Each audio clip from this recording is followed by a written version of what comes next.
Welcome back to New World Next Week. I'm James Corbett of CorbettReport.com. And I'm James Evan Pilato of MediaMonarchy.com, and we both welcome you back to another important episode. Everything you need you can find at NewWorldNextWeek.com, audio, video, documentation, and so much more. James, let's get right into it this week with a strange story submitted to us via Twitter by our good friend at GJ Salisbury. Apple and Facebook are paying employees to freeze their eggs. This comes via Business Insider.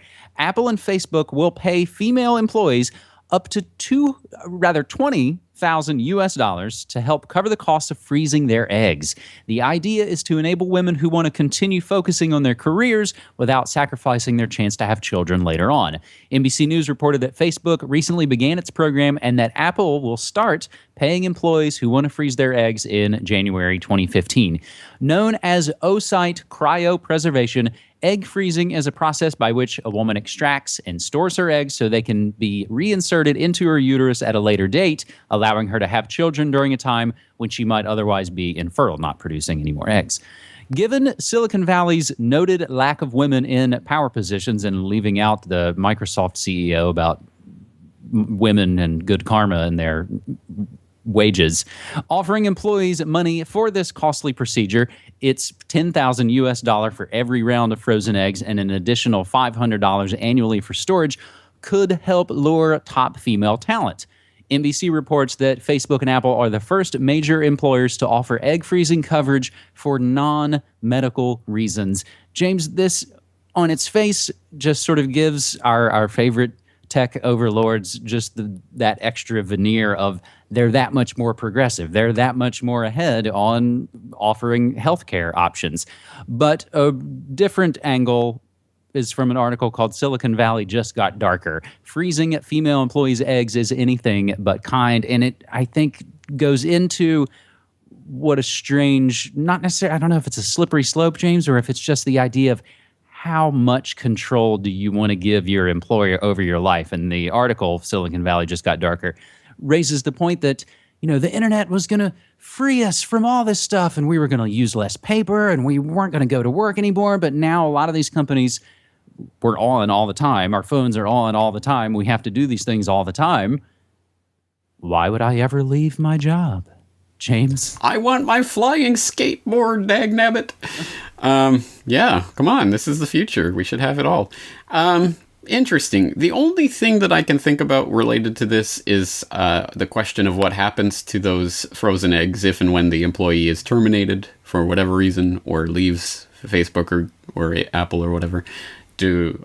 Clearly someone's still got to pay for that. And I don't know. I don't know about that. But honestly, with this story, I'm a liberty lover.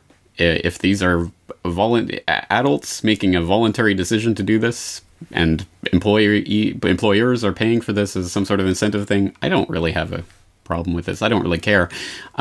It's the creepier technology that I'm creeped out about, and including one of the ones that you have in your relateds, I think, for this story.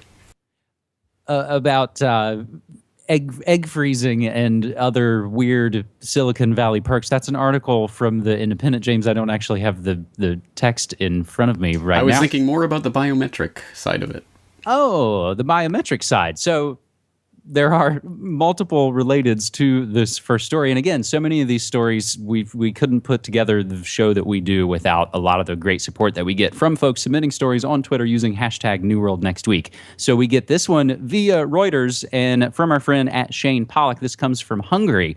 Soccer fans upset by biometric intrusion. A new biometric palm scanning device introduced at a Hungarian soccer stadium can identify a person in 1 second.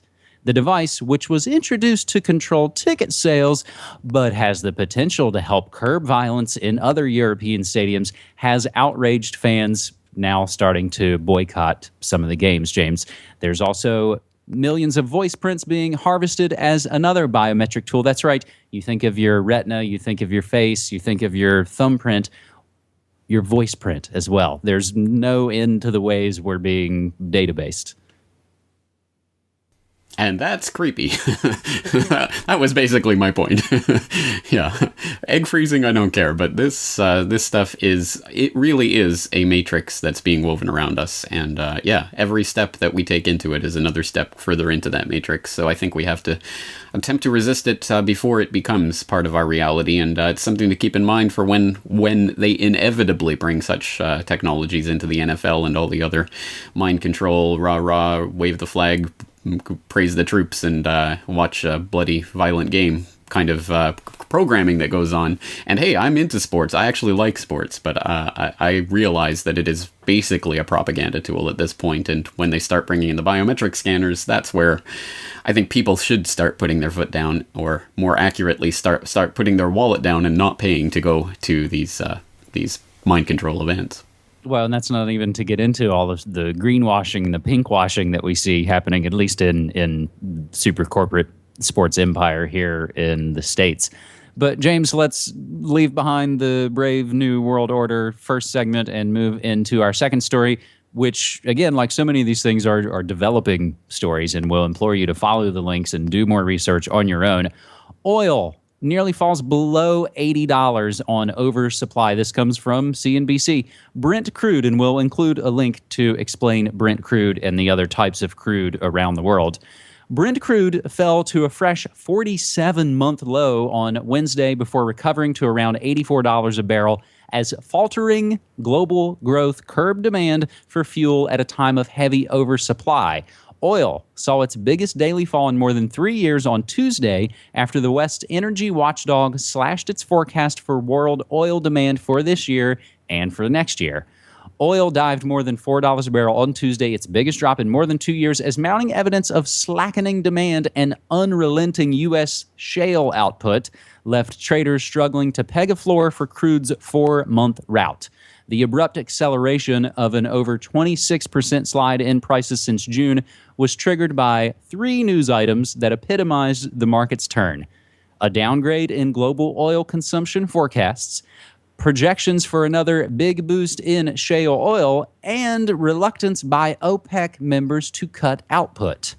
Oil is struggling to find a floor after Saudi Arabia made it clear that it was focused on maintaining market share, not supporting prices with unilateral production cuts. Other members appear to be taking a similar tack. A source familiar with oil policy in Iran, normally one of the first in OPEC to call for production cuts, followed Kuwait in saying there was no need to rein in supplies. James, another article from the Business Insider notes that Saudi Arabia's oil price manipulation could actually sink the Russian economy. So we see this, and I even see it here locally, James. All the local news stations are like, good golly gee, gas is under $3. What's going on? James, what is going on? Well, I think there's a lot of things going on here, but it's interesting. I mean, I think that an article you're reading from sort of hints at some of what this is all about. Iran, always one of the first of the OPEC nations to call for production cuts because their break-even price is the highest of all of the OPEC countries. And there's an interesting chart from The Economist that I'll throw into the show notes here so people can check it out that shows the break-even price for various countries based on what their budget is and then what oil price they would need in order to maintain that budget. And Iran is up there around $135+ oil is what they need to maintain the budget that they have right now, which obviously they're not even close. Venezuela is the next, then Nigeria, Iraq, Libya, Russia. So it's interesting to look at that and to see that, in fact, of the OPEC countries, it's Oman and Kuwait and Saudi Arabia who are among the bottom that can maintain and sustain the lowest price given the budget that they have right now. So I think there's obviously there's some politics going on here, and there's a few different types. One is gestured to by Jim Rogers, who was on something called ET Now. Is that a thing? Is that Entertainment Tonight? It clearly can't be. I don't know. Anyway, Jim Rogers was saying that this is basically Saudi Arabia trying to drive out shale oil competition, which makes sense. I'm sure there's a certain truth to that because obviously the shale revolution has changed the oil markets dramatically over the last several years. But I think there's also a lot of truth to the fact that this is targeting Russia and some of the other countries that really can't afford a dramatic decline in oil prices right now.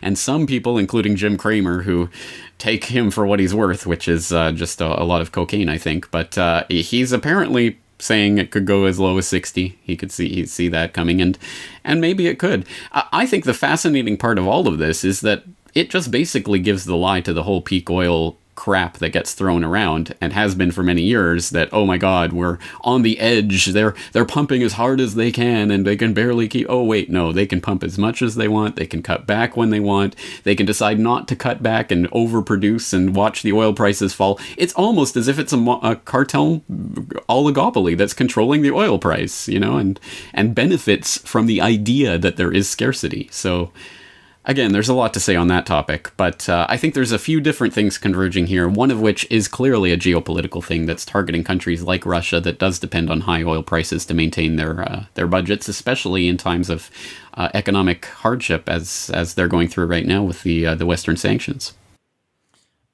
James, let's, I guess, use that oil segue to our third and final story, to one of the countries where we like to get some of our oil. Our third story this week: U.S. covered up discovery of chemical weapons in the 2003 invasion.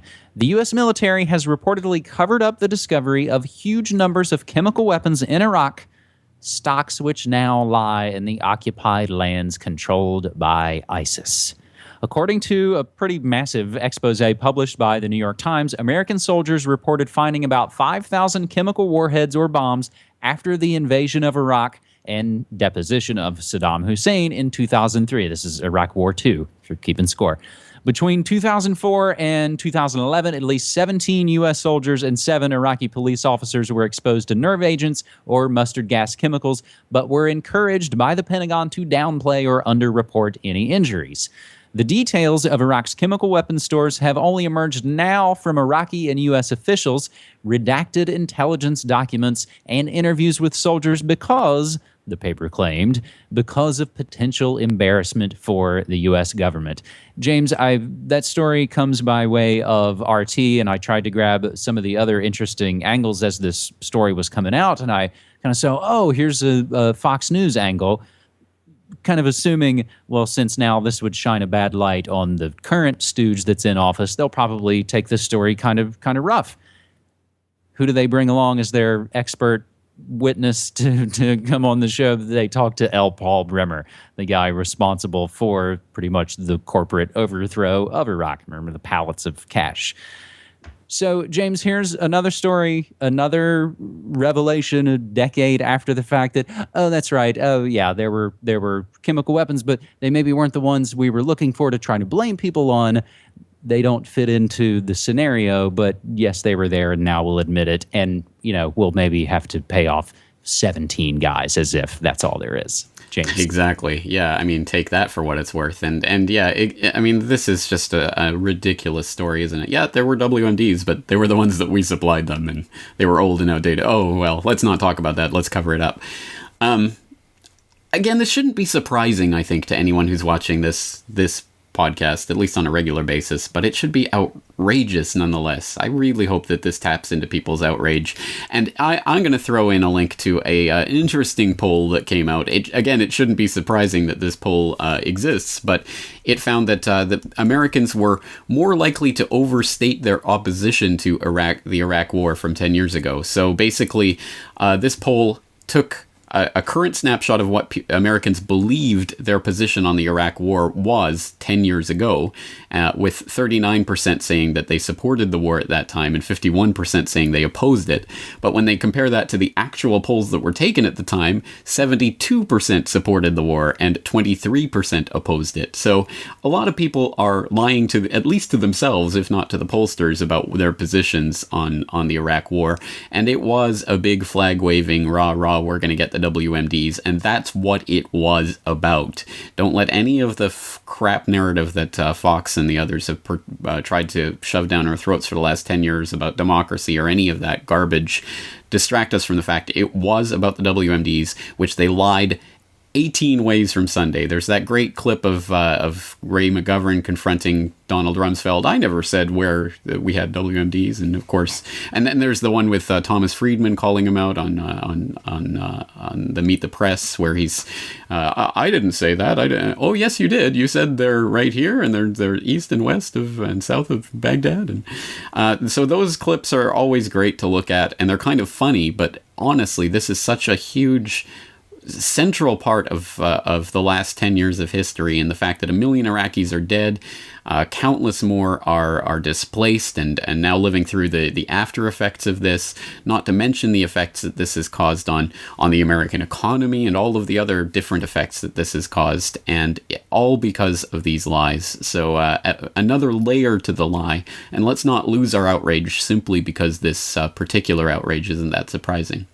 James, when I was first seeing this story, like I said, when I was just going through the text of it, I was like, remember, this is Gulf War II. I saw this headline and immediately I was like, oh, this is about Gulf War syndrome. No, we're not even worried about Gulf War syndrome anymore. That was Iraq War I. But your point is well taken. These are the lies given over and over and over again. So when you're looking at the news right now and looking at the stuff that they're pulling and pushing, and it's the same folks that told us we were all going to die of swine flu, but now they're trying to downplay. So who the hell knows exactly what's going on? James, interesting couple of relateds we'll throw in as we wrap up this episode 208 of New World Next Week. I interviewed a local Portland, Oregon documentary filmmaker the other day. I've already published the interview. It's a short little 15-minute interview. His name's Matt McCormick, and he's working on a documentary called Buzz 1-4, and it was about the crash of a B-52 bomber in Maryland with 2 nuclear warheads in 1964, and no one really talks about it. No one really goes into it, but his grandfather was actually the pilot. So I love any of these kind of stories that, again, show you just how close we are on the precipice sometimes when you let yourself be ruled by complete lunatic fascists. So, James, our last couple of updates using hashtag New World Next Week coming from our friends Daz Alt Theory and GJ Salisbury and Von Hash. U.S. Army drafts blueprints for World War III, and you can see those PDF documents coming from the Department of War. Romanian president says his prime minister was an undercover spy. And Piers Morgan is an Ebola truther. I think, James, we wrap it up on an Ebola note, just as so much is kind of rapidly changing, and perhaps we'll have to return to the Ebola story in next week or the following week's New World Next Week. But again, it's something we are following. And for folks out there, if you can keep us up to date, again, use hashtag New World Next Week. And on that note, I will be writing about Ebola in my subscriber newsletter this weekend, because I'm really disgusted at the way even some of the alt media is pumping the fear porn around this, and I think we have to dispel that. So